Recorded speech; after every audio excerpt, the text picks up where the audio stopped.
Friends எல்லாருக்கும் good evening. நம்ம இன்னைக்கு இந்த இடத்துல என்ன பார்க்க போறோம்னா பொதுத் தேர்வை வெற்றிகரமாக முடித்த 11 மற்றும் 12ஆம் வகுப்பு செல்வங்களுக்கு மாசான தரமான அப்டேட் தான் நம்ம இன்னைக்கு இந்த இடத்துல பார்க்க போறோம்.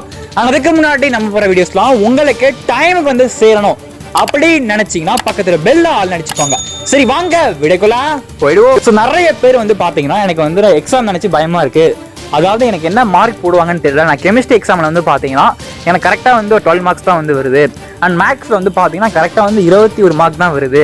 எனக்கு வந்து பாஸ் போடுவாங்களா அப்படின்ட்டு 11th படிக்கிற செல்லக்குட்டிஸும் சரி அண்ட் 12th படிச்சிருக்கிறவங்களும் சரி நிறைய பேர் வந்து எனக்கு மெசேஜ் வந்து பண்ணியிருந்தீங்க இன்ஸ்டாகிராமில். ஸோ உங்களுக்கான வீடியோ தான் இந்த வீடியோ வந்து. So grace mark, bonus mark and paper correction and result update இது எல்லாமே நம்ம இன்னைக்கு இந்த ஒரே ஒரு வீடியோவில் டீட்டெயில்டாக ஷார்ட்டாக பார்க்க போகிறோம். ஓகேங்களா?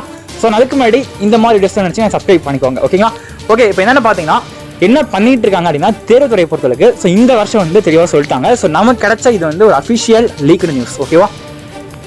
ஸோ இந்த வாட்டி வந்து பார்த்தீங்கன்னா வரலாற்றில் காண முடியாததற்கு இந்த வருஷம் வந்து உங்களுக்கு பாஸ் பர்சன்டேஜ் அதிகமாக காட்டணும் அப்படின்றத திட்டமாக சொல்லிட்டாங்க. ஸோ கண்டிப்பாக சொல்கிறேன், இந்த வாட்டி பேப்பர் கரெக்ஷன் ரொம்ப ரொம்ப ரொம்ப லிபரலாக இருக்கும், அதில் மாற்றமே இல்லை. அண்ட் அது மட்டும் இல்லாமல் பேப்பர் கரெக்ஷன் பண்ண டீச்சர்ஸ் இருக்காங்க இல்லையா, ஸோ அவங்கள்ட்ட நம்ம பேசியாச்சு எப்படி கரெக்ஷன்லாம் பண்ணியிருக்கீங்க அப்படின்னு கேட்டதுக்கு. ஸோ நல்லா கவனிச்சுக்கோங்க எப்படி பண்ணியிருக்காங்க அப்படின்னு நான் சொல்கிறேன். ஃபர்ஸ்ட் அவங்க பார்க்குற விஷயம் வந்து என்ன அப்படின்னா 1 மார்க்ஸ் தான். ஓகேவா? 1 மார்க் வந்து நீங்கள் ஆப்ஷன் போட்டுருந்தீங்கன்னா ஓரளவுக்கு கட் ஆகிருக்கீங்க. எக்ஸாம்பிளுக்கு ஒரு 15 1 மார்க் இருக்குது, ஒரு 8 1 மார்க் இல்லை ஒரு 5 1 மார்க் கட் ஆகிருக்கீங்கன்னா கூட ஓகே, அவங்களுக்கு வந்து அவங்களுக்கு படிக்கிற பையன் அப்படின்றத ஒரு ஜட்ஜ் பண்ணிடுறாங்க. அண்ட் நெக்ஸ்ட் வந்து பார்த்தீங்கன்னா எல்லா கொஸ்டினையும் நீங்கள் அட்டன் பண்ணி வச்சுன்னா போதும்.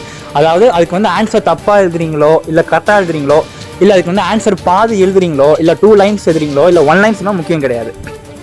அந்த எக்ஸாமுக்கான கொஸ்டின், அந்த கொஸ்டினுக்கான ஆன்சர் ஏதாவது ஒன்று எழுதி வச்சிருக்கீங்க, அட்டன் பண்ணி வச்சிருக்கீங்கன்னா அதுக்கான மார்க் வந்து கொடுக்குறாங்க.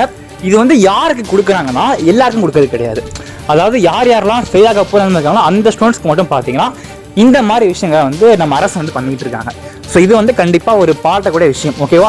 ஏன்னா பையனோட வாழ்க்கையில் இருக்குன்றதுனால என்ன பண்ணிட்டு இருக்காங்கன்னா ஸோ யாரெல்லாம் ஃபெயில் ஆக போகிற என்ன அவங்களுக்கு வந்து இந்த மாதிரி மார்க் ப்ரொவைட் பண்ணுறாங்க. அண்ட் அது மட்டும் இல்லாமல் பேஜ் ஃபில் பண்ணுறீங்க இல்லையா, ஒரு சில பேர்லாம் ஏதாவது எழுதி வச்சிருப்பாங்க பேஜ் ஃபில் பண்ணுவாங்க. ஸோ அப்படின்னு ஸ்டூடெண்ட்ஸ்க்கு வந்து பார்த்தீங்கன்னா பேஜுக்கு 1 மார்க் போடுறாங்கப்பா. ஓகேவா? 1 மார்க்குக்கான மார்க்கும் ப்ரொவைட் பண்ணிட்டு அண்ட் எதுக்கெல்லாம் கட் ஆகிருக்கும் அதை பார்த்துட்டு ஸோ யார் ஃபெயில் ஆக போகிறாங்க அவங்களுக்கு மட்டும் பார்த்தீங்கன்னா பேஜுக்கு 1 மார்க் ப்ரொவைட் பண்ணுறாங்க. இது வந்து ஒரு அஃபிஷியல். ஓகேவா? இதை வந்து நீங்கள் என்னைக்கு நம்புவீங்க, இப்போதைக்கு நான் சொல்லும்போது நம்ப மாட்டீங்க. கண்டிப்பாக May 19 நோட் பண்ணி வச்சுக்கோங்க அண்டு May 9 நோட் பண்ணி வச்சுக்கோங்க. ஓகேவா? 12th result May 9 and 11th பார்த்தீங்கன்னா May 19. ஸோ கண்டிப்பாக நடக்க போது அதில் மாற்றமே இல்லை. அன்னைக்கு நிறைய பேர் என்ன மெசேஜ் பண்ணுவீங்க, கண்டிப்பாக மெசேஜ் பண்ணுவீங்க. ஓகேவா? ஸோ நோட் பண்ணி வச்சுக்கோங்க. அண்ட் பப்ளிக் எக்ஸாம் ரிசல்ட் வந்து என்ன சொல்லிட்டு இருக்காங்க, என்ன பண்ணிட்டு இருக்காங்கன்றத உங்களுக்கு நம்ம சேனலில் தொடர்ச்சியாக வீடியோஸ் வந்து வரும். கவர்மெண்ட்லேருந்து அதாவது தேர்வுத்துறை, பள்ளிக்கல்வித்துறை இந்த மாதிரி 2 பேருமே என்ன சொன்னாலும் நம்ம யூடியூப் சேனலில் எக்ஸ்க்ளூசிவாக உங்களுக்கு வந்து வீடியோ வருன்றதுல எந்த வித மாற்ற கருத்தும் கிடையாது. ஓகேவா? ஓகே ஸ்டூடெண்ட்ஸ், தைரியமாக இருங்க, ஹாப்பியாக இருங்க. கண்டிப்பாக நம்ம சேனலை பார்க்குற ஒவ்வொருத்தங்களும் கண்டிப்பாக பாஸ் ஆவீங்கன்னு நான் சொல்கிறேன், எனக்கு தெரியும். ஓகேவா? Okay, thank you.